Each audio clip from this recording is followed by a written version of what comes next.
موجود ہیں اور ان کی ملاقات میں ان سے اس بارے میں رائے لی گئی تھی کہ جناب ہمیں آپ فیکچول پوزیشن بتائیں کہ فیکچول پوزیشن ہے کیا، اس وقت ہمارا جو پاکستان ہے وہ اس وقت کس لیول پر کھڑا ہے، کس جگہ پر کھڑا ہے، اور ہمارے لیے یہ جو ڈیفالٹ کے خطرات ہیں ان کے اندر کسی طرح کی کوئی صداقت پائی جاتی ہے یا بس یہ ایویں ہی یہ فلرز ہیں۔ اور میرا خیال ہے کہ انہوں نے جو حقیقی معاشی صورتحال ہے اس وقت اس کے حوالے سے پاکستان کی اسٹیبلشمنٹ کو بریفنگ دی ہے اور ان کو یہ باور کرانے کی کوشش کی ہے کہ جناب سیریس نوٹس کے اوپر اب اس معاملے کو ٹیکل کرنا ضروری ہے۔ اب اگر ہم دیکھیں پولیٹیکل فرنٹ پر، تو پولیٹیکل فرنٹ پر بھی سچویشن ہمیں نارمل نظر نہیں آ رہی، کیونکہ یہاں پر بھی اس وقت اقتدار کی جو ہوس ہے وہ سب سے زیادہ ایک تکلیف دہ پہلو ہے اس سارے منظرنامے کا۔ یہاں پر کوئی بھی بندہ اس بات کو نہ سمجھنے کے لیے تیار ہے اور نہ ہی اس حقیقت کو ماننے کے لیے تیار ہے کہ ہمیں ایک قدم پیچھے ہٹ کر پاکستان کو اپنے پولیٹیکل بیانیے سے ایک قدم پیچھے ہٹ کر ہمیں پاکستان کو اس دلدل سے نکالنا چاہیے جس کے لیے بہت زیادہ لوگوں نے قربانیاں دی ہیں، لوگوں نے اپنی جانوں کے نذرانے دی ہیں، چاہے وہ دہشت گردی کے خلاف جنگ کے اندر ہمارے سپاہی ہوں یا ہماری پولیٹیکل لیڈرشپ ہو، اور خاص طور پر آج کا دن بھی ہمارے یہ جو پولیٹیکل ہسٹری میں ایک ایسا دن ہے جس کو آپ بھلا نہیں سکتے۔ آج محترمہ بے نظیر بھٹو صاحبہ کی شہادت کا دن ہے۔ آج سے 15 سال پہلے محترمہ بے نظیر بھٹو بھی اسی ایک لہر کا شکار ہوئی تھی اور ان کے جانے سے اور ان کے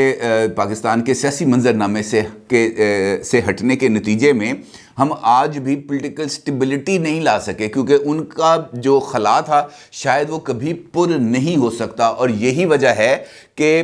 ہم دیکھ رہے ہیں کہ پیپلز پارٹی ہو، نون لیگ ہو یا پی ٹی آئی ہو، اس میں شاید وہ اب اتنی فراست نہیں رہ گئی، یا شاید کوئی ایسا پولیٹیشین موجود نہیں رہ گیا جو اس سچویشن کو سٹیئر بھی کر سکے اور اس کو آگے بھی بڑھا سکے۔ صرف اب جلسوں کی حد تک ہی رہ گیا معاملہ کہ جناب آج ان کی 15ویں برسی کے اوپر گڑی خدا بخش کے اندر جلسہ کیا جائے گا، لیکن جو اوریجنل فلسفی تھی محترمہ بے نظیر بھٹو صاحبہ کی، شاید اب تمام لوگ اس سے جو ہے پہلو طئی کر رہے ہیں اپنے فرائض کی ادائیگی سے۔ خیر،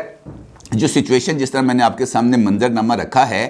اس کے اوپر سابق جو چیئرمین ہیں ایف بی آر کے شبر رضوی صاحب،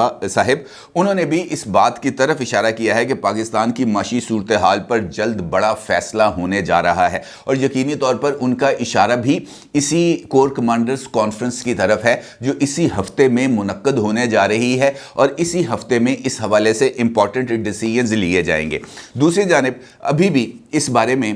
جو شدید ترین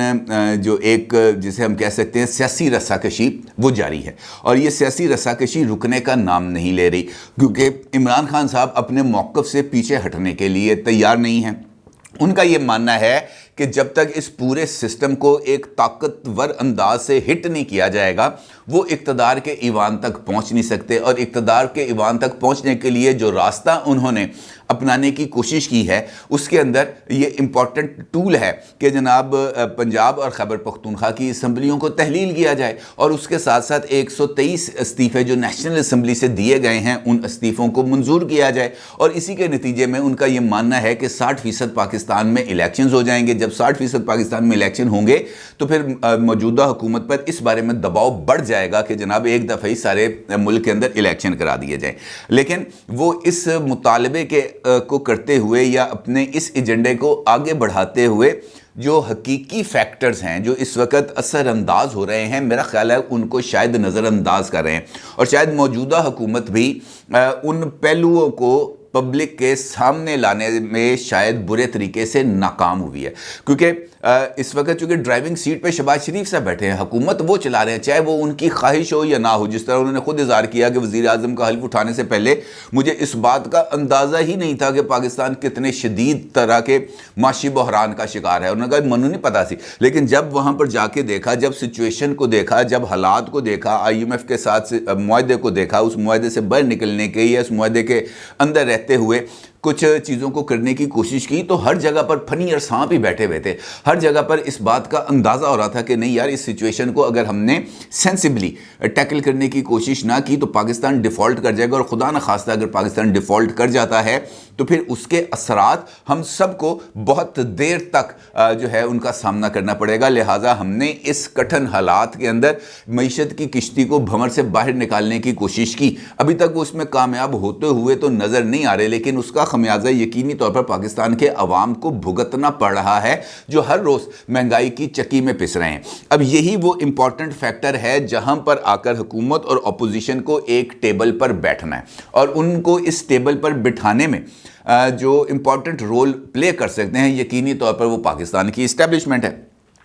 اب یہاں پر آ کر اگر ہم دیکھیں تو پاکستان کی اسٹیبلشمنٹ بھی یہ اعلان کر کے کہ جناب ہم نیوٹرل ہو چکے ہیں, ہمارا سیاسی معاملات کے اندر کسی بھی طرح کی مداخلت کا کوئی امکان نہیں ہے, وہ انہوں نے بھی اپنے آپ کو ایک خاص سرکل کے اندر لے آئے ہیں. اب اگر وہ اس سرکل سے باہر نکلتے ہیں تو وہ اعلان جو خود انہوں نے کر رکھا ہے, وہ اعلان جس کا اظہار خود D G I S P اور D G I S I نے اپنی پریس کانفرنس میں کیا تھا, جس کا اظہار خود army chief general Asim Munir صاحب نے 14 دسمبر کو گجرانوالہ گیریزن میں کیا تھا, وہ یہی تھا کہ جناب اب ہم نے ماضی کی غلطیاں نہیں دہرانی, لیکن چونکہ اب حالات اس نہج پر پہنچ رہے ہیں جہاں پر مداخلت ضروری ہے. اب یہ مداخلت نرم ہوگی یا سخت ہوگی, یہ ایک امپورٹنٹ سوال ہے, لیکن میری نظر میں جہاں پر میری بات ہوئی ہے وہ تو جس طریقے سے وہ اپنے خیالات کا اظہار کر رہی تھی وہ شخصیت, ان کا تو یہی ان سے گفتگو کے اندر مجھے تو یہی تاثر ملا تھا کہ جناب سب تیر کی طرح سیدھے ہو جائیں گے. تیر کی طرح سیدھا ہونے کا مطلب یہ ہے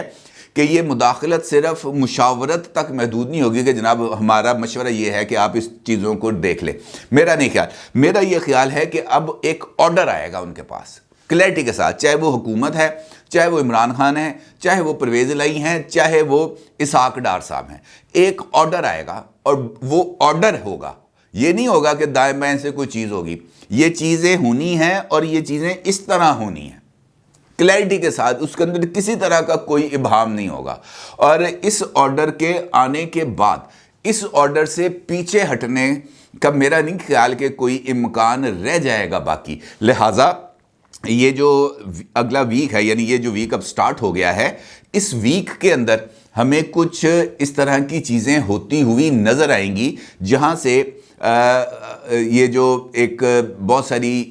اس وقت سچویشن ڈیولپ ہوئی ہے, خاص طور پر پولیٹیکل فرنٹ پر, اکنامیکل فرنٹ پہ, کیونکہ دونوں چیزیں لنک کرتی ہیں نا, پالیٹکس بھی اور اکانومی بھی. پاکستان کے اندر سیاسی استحکام ہوگا تو معاشی استحکام آئے گا, سرمایہ کاروں کا اعتماد بڑھے گا, یہاں پر انویسٹمنٹس ہوں گی, یہاں پر چیزیں آگے بڑھیں گی. لیکن جب فورن انویسٹرز کو پتہ ہے کہ یار یہاں پر صورتحال کسی کے قابو میں نہیں ہے, تو پھر جو سرمایہ کار ہیں وہ سرمایہ کاری سے گریز کریں گے. اس کا مطلب یہ ہے کہ اس ویک کے اندر پولیٹیکل یہ جو ایک ہم یہ کہہ سکتے ہیں جو رسا کشی ہے یا ایک سیاسی جو بحران ہے, اس کو روکنے کے لیے یا اس کو کسی نہ کسی لیول پر لے کے جا کے مکانے کے لیے وہ تو ایک سر توڑ قسم کی کوشش ہوگی. اور اس حوالے سے چاہے بالواسطہ طور پر یا چاہے براہ راست یہ کچھ نہ کچھ رابطوں کی کچھ مجھے اطلاعات ہیں کہ وہ ہوں گی. اور اگر وہ بات نہیں مانی جائے گی تو پھر اس کے بعد جو ہے نا وہ آپشن نہیں بچے گا کسی کے پاس. اور اگر آپشن نہیں بچے گا تو پھر آگے بڑھنے کے لیے جو مواقع ہیں وہ محدود ہو جائیں گے. اس بات کا مطلب یہ ہے کہ عمران خان صاحب ہوں یا حکومت ہوں, ان دونوں کو اپنی اپنی پوزیشن سے ایک ایک قدم پیچھے ہٹنا پڑے گا. وہ یہ کہتے ہیں اسمبلیاں توڑوں گا, ان کو اپنے قدم سے ایک موقف سے ایک قدم پیچھے ہٹنا پڑے گا. حکومت یہ کہہ رہی ہے کہ الیکشنز اپنے وقت پر ہوں گے, ہو سکتا ہے کہ ان کو بھی اپنے اس موقف سے ایک قدم پیچھے ہٹنا پڑے. اور شاید امکانات مجھے لگ رہے ہیں کہ اسی جو ہے پیغامات کے اندر کوئی اکنامک ریوائیول کا پلان بھی آئے, اور اس پلان کے اوپر جو تمام سٹیک ہولڈرز ہیں ان کو اتفاق رائے ان کا کرایا جائے, تاکہ حکومت جو مرضی آئے, اقتدار چاہے جس مرضی کے پاس ہو, یہ جو اکنامک گائیڈ لائنز ہوں گی ان کو کوئی تبدیل نہیں کر سکے گا. یہ ہفتہ ان تمام معاملات میں فیصلے کے لیے بہت زیادہ امپورٹنٹ ہے. اپنی رائے کو ضرور اظہار کیجیے گا. آپ کا بہت شکریہ. اللہ حافظ.